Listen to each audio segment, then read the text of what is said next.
That white person that you see calling himself a liberal is the most dangerous thing in the entire Western Hemisphere. He's the most deceitful. He's like a fox.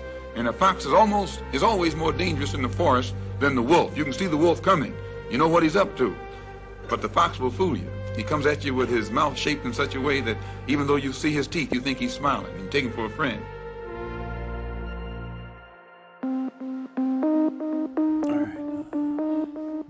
Rolling. Okay, let's go.